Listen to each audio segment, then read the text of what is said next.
तब राजा धृतराष्ट्र ने कहा, मैं भी युद्ध देखने चलूंगा। तब श्री वेद व्यास जी बोले, हे राजन, नेत्रों के बिना कैसे देखोगे? राजा धृतराष्ट्र ने कहा, हे प्रभु जी, देखूंगा नहीं तो श्रवण करूंगा। तब व्यास जी बोले, हे राजन, तेरा सारथी संजय जो कुछ महाभारत के युद्ध की लीला कुरुक्षेत्र में होगी सो तुझे यहां बैठे ही श्रवण कराएगा। वेद व्यास जी के मुख से यह वचन सुन संजय ने विनय की, हे प्रभु, यहां हस्तिनापुर में कुरुक्षेत्र की लीला मैं कैसे जानूंगा तथा राजा से किस भांति कहूंगा? तब व्यास जी ने प्रसन्न होकर संजय से कहा, हे संजय, मेरी कृपा से तुझे यहां से ही दिखाई देगा। व्यास जी के इतना कहते ही संजय की दिव्य दृष्टि हो गई और बुद्धि भी उनकी दिव्य हो गई। दिव्य दृष्टि साक्षात्कार को कहा जाता है। अब आगे महाभारत का कौतुक कहते हैं। सुनो, 7 अक्षौहिणी सेना पांडवों की और 11 अक्षौहिणी सेना कौरवों की, ये दोनों सेनाएं कुरुक्षेत्र में जब एकत्र हुई तब धृतराष्ट्र ने पूछा, हे संजय, धर्म के क्षेत्र में युद्ध की इच्छा से एकत्र हुए मेरे और पांडु के पुत्रों ने क्या किया? संजय ने कहा, पांडवों की सेना को व्यूहित देखकर दुर्योधन द्रोणाचार्य के समीप जाकर कहने लगे, हे आचार्य, देखिए, आपके शिष्य बुद्धिमान द्रुपद पुत्र ने पांडवों की बड़ी सेना की कैसी व्यूह रचना की है।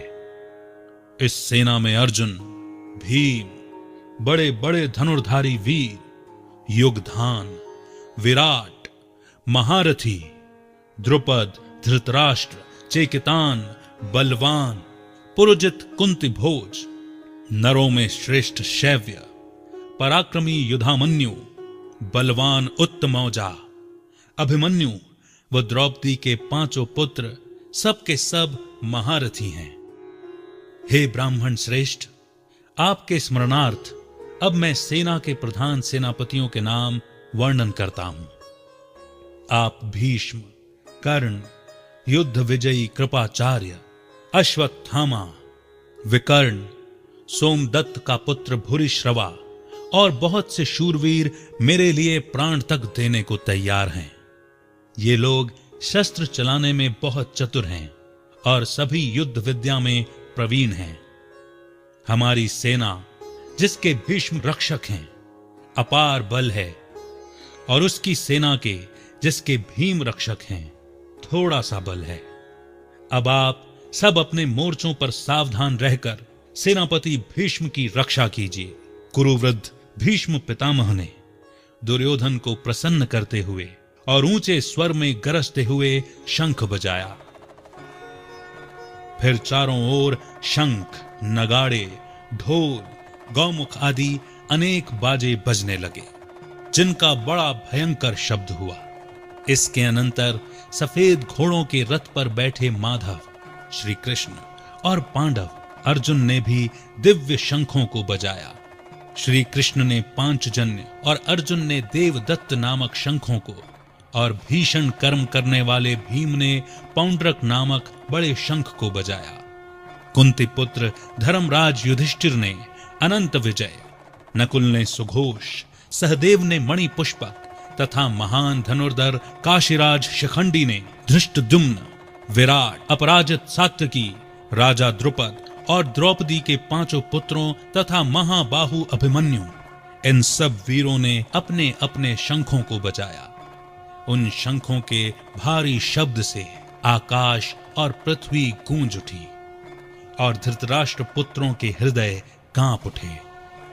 हे राजन, अर्जुन ने कौरवों को युद्ध के लिए प्रस्तुत देखकर भगवान से कहा, हे अच्युत, मेरा रथ दोनों सेनाओं के बीच में खड़ा कीजिए, जिससे मैं युद्ध करने वालों को देख लूं कि इस रणभूमि में मुझे किन किन के साथ युद्ध करना चाहिए। दुर्बुद्धि दुर्योधन से प्रीति करने वाले जो संग्राम के लिए यहां एकत्र हुए हैं, उनको देख सकूं। संजय कहने लगे, हे राजन, अर्जुन की बात सुनकर श्री सारथी ने भीष्म, द्रोण आदि वीरों के सामने उत्तम रथ को खड़ा करके कहा, हे वीर, संग्राम के लिए उद्यत इन कौरवों को देख लो। अर्जुन ने चाचा, बाबा, गुरु, मामा, भाई, पौत्र, श्वशुर और स्वजनों को शस्त्रों से सुसज्जित खड़े देखा और उसने इन दोनों सेनाओं में अपने ही सब बांधवों को खड़ा देखकर परम दयाद्र हो अत्यंत खेद के साथ यह वचन कहे, हे प्रभु, संग्राम की इच्छा से आए इन अपने बंधुओं को देखकर मेरे अंग ढीले हो रहे हैं और मुख सूखा जा रहा है। मेरा शरीर बेकल हो रहा है, रोमांच खड़े होते हैं, गांडीव हाथ से गिरा जाता है, त्वचा जली जा रही है। हे प्रभु, मुझ में खड़े रहने की सामर्थ्य नहीं है। मेरा मन चक्कर खा रहा है और सब लक्षण मैं उल्टे देख रहा हूं और संग्राम में स्वजनों का वध करके कोई लाभ भी नहीं होगा, क्योंकि हे भगवान, मैं जीतकर राज्य व सुख भी नहीं चाहता हूं। हे प्रभु, हमको राज्य, भोग और जीवन से क्या काम है, क्योंकि जिनके लिए राज्य, भोग और सुख की इच्छा की जाती है वे सब संग्राम में प्राण और धन की ममता छोड़ मरने को तैयार हैं। और आचार्य, पिता, पुत्र, पितामह, मामा, श्वशुर, पौत्र, साले और संबंधी ये सब मुझे मारें तो भी हे मधुसूदन, मैं इन्हें मारने की इच्छा नहीं करूंगा। हे जनार्दन, त्रिलोकी के राज्य के लिए भी मैं इन्हें नहीं मारना चाहता, फिर इस पृथ्वी के लिए तो कहना ही क्या। हे जनार्दन, धृतराष्ट्र के पुत्रों को मारकर हमारा क्या होगा? इन आतताइयों का वध करने से पाप ही होगा। इसीलिए हमें अपने भाई धृतराष्ट्र के पुत्रों को मारना अनुचित है। हे प्रभु, स्वजनों को मारकर क्या हम सुखी रह सकते हैं? सब लोभ के वशीभूत हैं और कुल के नाश करने तथा मित्र द्रोह करने में पाप को नहीं देखते। कुल नाश को जानते हुए भी हमको इस पातक से क्यों नहीं दूर रहना चाहिए? कुल का नाश होने से कुल के प्राचीन धर्म नष्ट हो जाते हैं, फिर धर्म नाश होने से कुल में पाप बढ़ता है। हे भगवान, पाप से कुल की स्त्रियां व्यभिचारिणी हो जाती हैं, जिनसे वर्ण शंकर संतान उत्पन्न होती है। वह वर्ण शंकर जिन पुरुषों ने कुल को नष्ट किया है, उनको तथा उस कुल को नरक में पहुंचाते हैं, क्योंकि श्राद्ध, तर्पण आदि बंद हो जाते हैं। वर्ण शंकर बनाने वाले दोषों से कुल ध्वंसकों के जाति धर्म और कुल धर्म निरंतर नाश हो जाते हैं। हे जनार्दन, मैंने बराबर सुना है कि कुल धर्म नष्ट होने से निश्चय नरक वास करना होता है। हाय, हम बड़ा पातक करने को तैयार हैं, जो राज्य सुख के लाभ से अपने स्वजनों को ही मारने की कोशिश कर रहे हैं। मुझे शस्त्र रहित एवं उपायहीन को रणभूमि में बांध कर डाल दें तो मेरा बहुत कल्याण हो। संजय ने कहा, हे राजन, ये कहकर अत्यंत दुखित होकर अर्जुन ने उसी समय धनुष बाण फेंक दिया और रथ के पिछले भाग में जा बैठा।